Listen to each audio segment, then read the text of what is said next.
خارطة طريق لاقتصاد أكثر تنافسية. L'Égypte a adopté un plan national pour faire face à la crise économique mondiale engendrée par la guerre en Ukraine.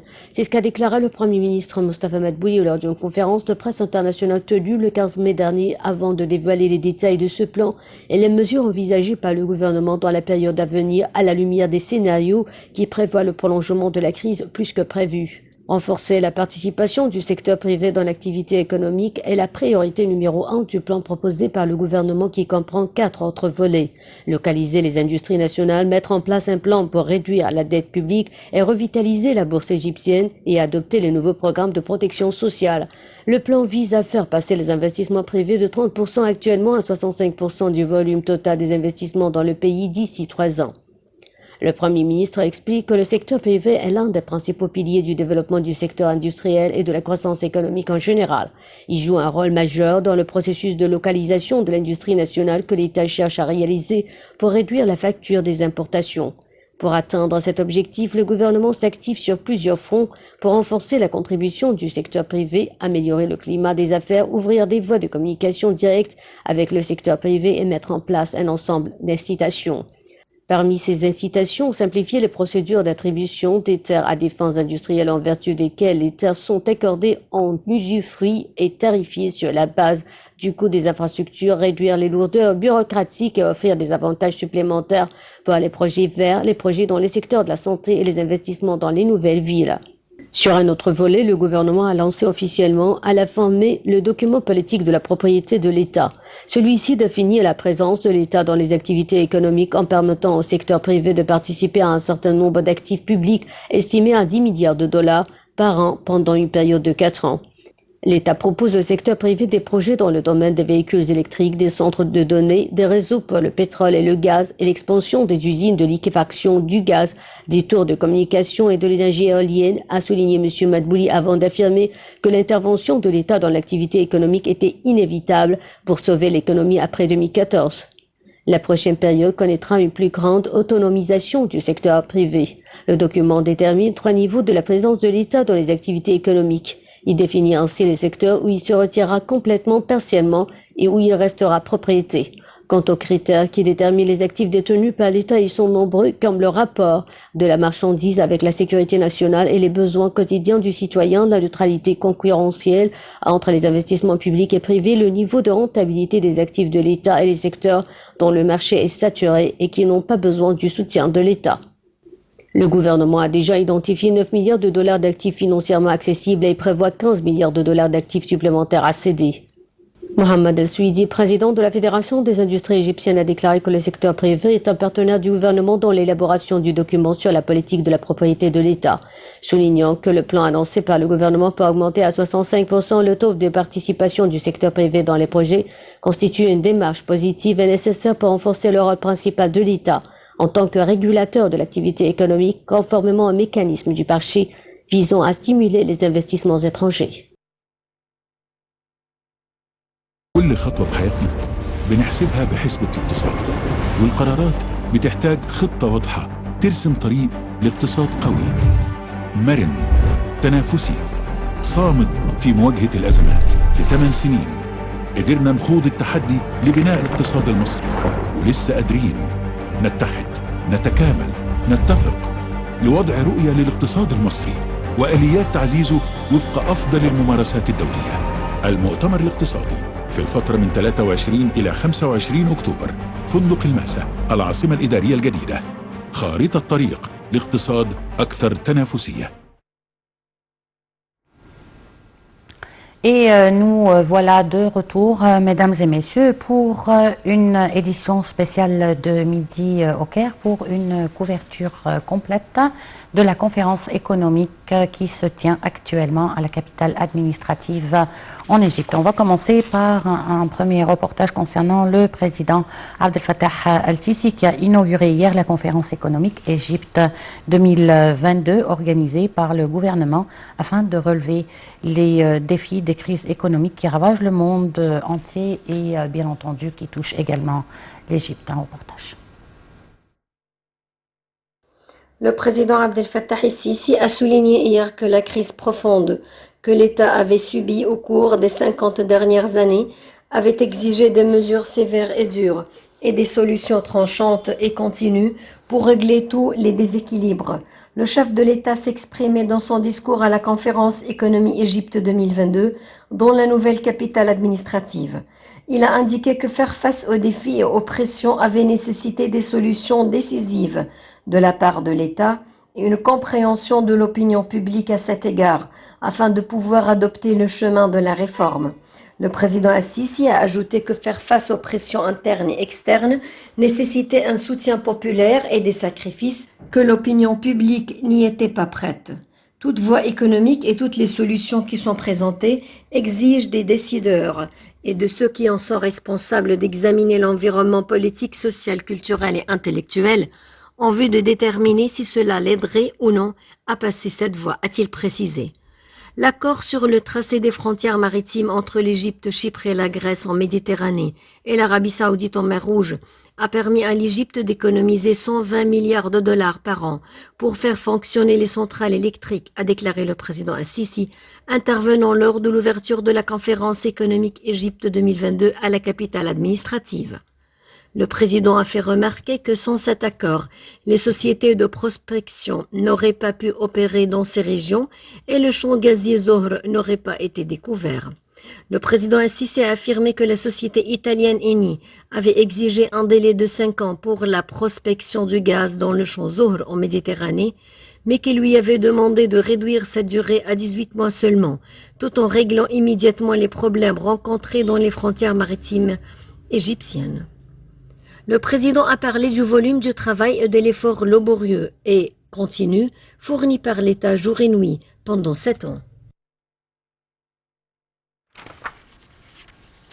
Aussi, dans son discours inaugural de la conférence économique Égypte 22, le Premier ministre Dr Mostafa Madbouli a déclaré que cette session vise à adopter une feuille de route pour promouvoir les capacités de l'État afin de relever les défis en cours. M. Madbouli a ajouté que l'Égypte a enduré 5 crises économiques depuis 2021 qui ont engendré une baisse dans la qualification du crédit. Un commentaire.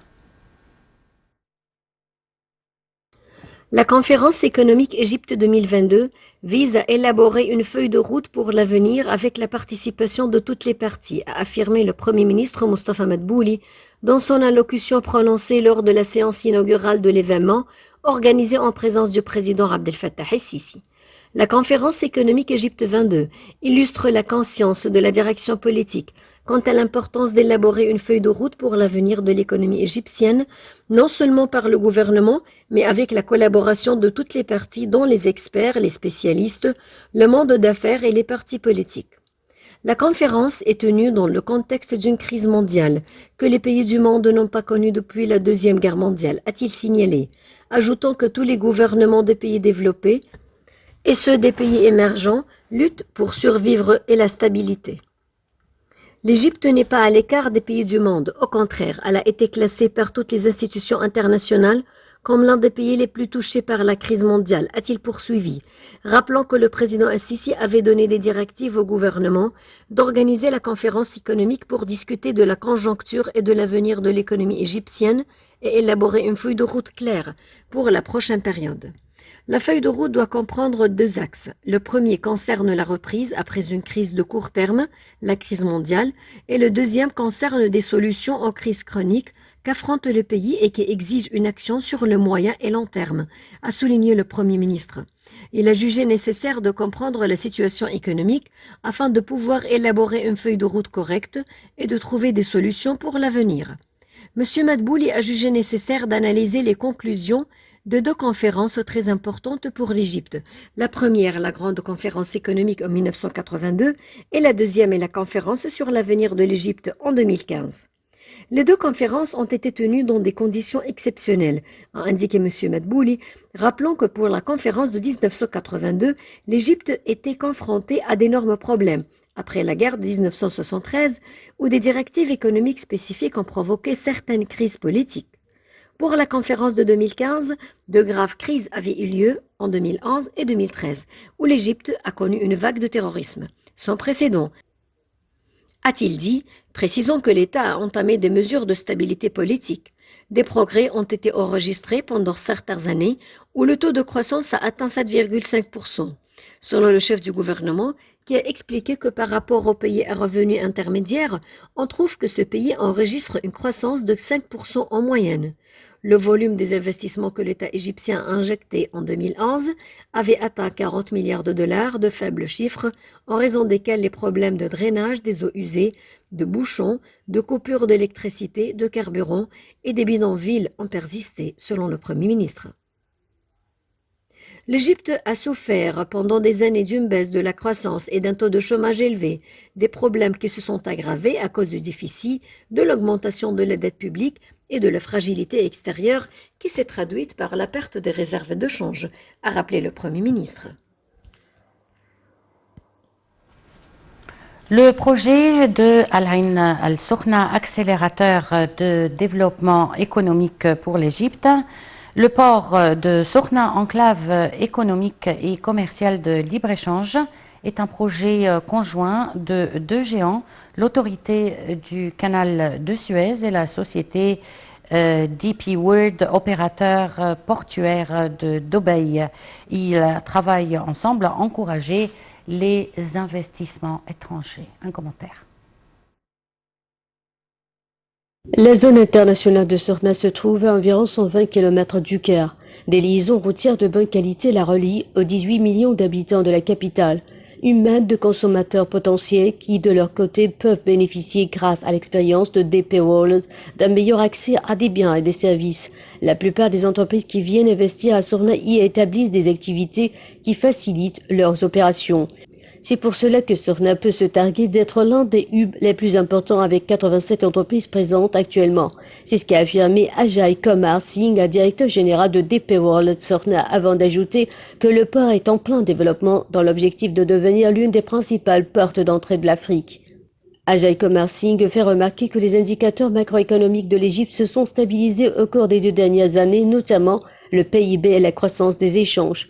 Le pays fait également partie du marché commun de l'Afrique orientale et australe, ce qui lui donne assez de force pour faire du commerce au sein du continent africain.